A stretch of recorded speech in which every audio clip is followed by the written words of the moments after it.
दोस्त की पत्नी एक ऐसा रिश्ता जिसे हमेशा इज्जत और भरोसे की नजर से देखा जाता है, लेकिन जब दोस्ती, प्यार और छुपी हुई ख्वाहिशें एक साथ टकराती है तब शुरू होता है धोखे, जुनून और खतरनाक फैसलों का खेल।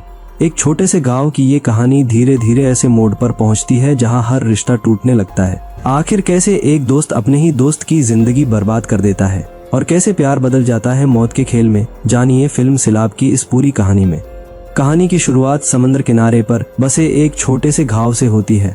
इस गांव में ज्यादातर लोग मछली पकड़ने का काम करते हैं। इसी गांव में क्लोई नाम की एक युवती रहती है जो मछलियां साफ करने का काम करती है। क्लोई बहुत खूबसूरत और मेहनती लड़की थी और उसकी सगाई जेसन नाम के एक युवक से हो चुकी थी जो 2 सालों से विदेश में काम कर रहा है। अब 2 साल बाद जेसन अपने गांव वापस लौटता है और क्लोई उसे देखकर बहुत खुश हो जाती है। वो दौड़कर उससे मिलने पहुंचती है।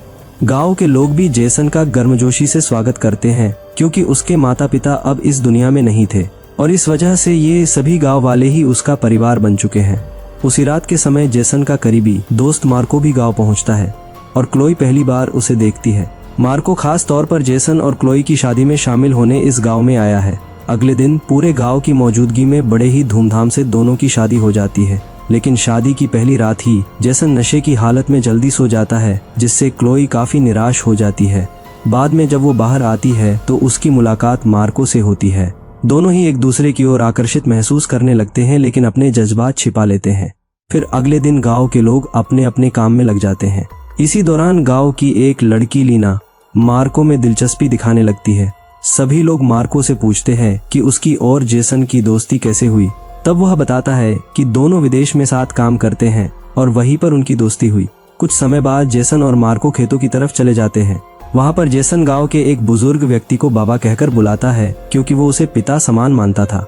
दूसरी तरफ क्लोई धीरे धीरे मार्को के बारे में सोचने लगी थी और उसके मन में एक अलग तरह का आकर्षण पैदा होने लगा था। 2 दिन बाद गांव में एक त्योहार के दौरान सभी लोग मिलकर खाना खाते हैं और नाच गाना करते हैं। उस समय भी जेसन बहुत ज्यादा शराब पी लेता है। इसी बीच लीना और मार्को साथ में नाचते हैं, जिसे देखकर क्लोई को जलन होने लगती है और इसी के चलते वो गुस्से में लीना से झगड़ पड़ती है और वहां से चली जाती है।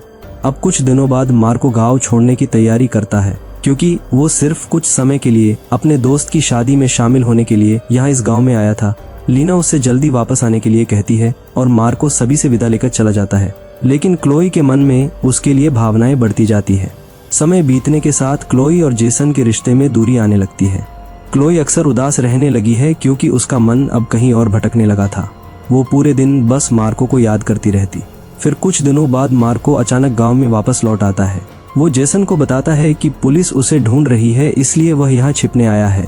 ये बात सुनकर जेसन परेशान हो जाता है, जबकि क्लोई छिपकर उनकी बातें सुन लेती है। फिर रात के समय मार्को क्लोई से अपने दिल की बात कहता है और बताता है कि वो उससे प्यार करने लगा है। तभी बाबा इन दोनों को देख लेते हैं। हालांकि उस समय बात वही खत्म हो जाती है। अगले दिन गांव में पुलिस पहुंचती है तो जेसन और मार्को डरकर छिप जाते हैं।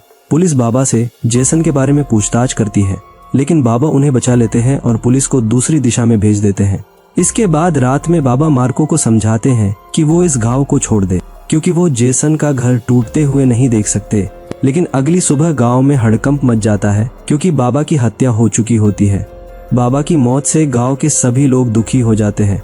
फिर बाद में पता चलता है कि बाबा की हत्या मार्को ने ही की थी क्योंकि वह उसे गांव से जाने के लिए मजबूर कर रहे थे। जेसन बाबा की मौत से पूरी तरह टूट जाता है। दूसरी ओर क्लोई और मार्को एक दूसरे के और करीब आने लगते हैं। एक रात क्लोई मार्को से उसके अतीत के बारे में पूछती है। तब वो बताता है कि विदेश में एक बार जेसन बड़ी मुसीबत में फंस गया था और उसे बचाने के दौरान एक विदेशी व्यक्ति की मौत हो गई। इसी डर के कारण दोनों ने उस घटना को छिपा दिया और वापस अपने देश लौट आए और अब पुलिस उसी मामले में उन्हें तलाश रही है। उस समय ये सब जानने के बाद क्लोई और मार्को का रिश्ता और गहराता चला जाता है। दोनों चोरी छिपे मिलने लगते हैं और दोनों के बीच भावनात्मक कार्यक्रम रंगने लगता है। लेकिन एक दिन जेसन उन्हें साथ देख लेता है। इसके बाद दोनों दोस्तों के बीच भयंकर लड़ाई होती है और उसी लड़ाई में मार्को के हाथों जेसन की मौत हो जाती है। जेसन की मौत के बाद मार्को डर जाता है, लेकिन क्लोई बिल्कुल शांत रहती है। फिर कुछ सोच विचार करने के बाद दोनों मिलकर जेसन की लाश समंदर में फेंक देते हैं। इसके बाद जब मार्को नहा रहा होता है तब क्लोई उसका फोन देखती है। तब उसे पता चलता है कि मार्को शादीशुदा है और कई दूसरी लड़कियों से भी उसका संबंध है। ये जानकर क्लोई का दिल टूट जाता है। उसे एहसास होता है कि मार्को ने उसे धोखा दिया है। दोस्तों, यहाँ गौर करने वाली बात तो ये है कि पहले क्लोई ने अपने पति जेसन को धोखा दिया, लेकिन उसे तो इस बात की कुछ नहीं पड़ी। उसके मुताबिक वो करे सो सही और दूसरे करे वो गलत। खैर, अगले दिन क्लोई समंदर से एक जहरीली मछली पकड़ती है और उसे पकाकर मार्को को खिला देती है। जहरीला खाना खाने के बाद मार्को तड़प तड़प कर मर जाता है। यह क्लोई ने अपने साथ हुए विश्वासघात का बदला ले लिया था, लेकिन इतना सब होने के बाद भी उसकी जिंदगी पूरी तरह बिखर चुकी थी। उसने अपने जीवन में सब कुछ खो दिया। कहानी के आखिर में पुलिस क्लोई को गिरफ्तार कर लेती है और इसी के साथ ये कहानी यही समाप्त हो जाती है। दोस्तों, ये मूवी सिखाती है कि झूठ, धोखा और लालच किसी भी रिश्ते को बर्बाद कर सकते हैं। गलत फैसले और छिपे हुए राज इंसान की जिंदगी को तबाह कर देते हैं। सच्चे रिश्ते भरोसे पर टिके होते हैं, लेकिन जब भरोसा टूटता है तो उसका अंजाम बहुत खतरनाक हो सकता है।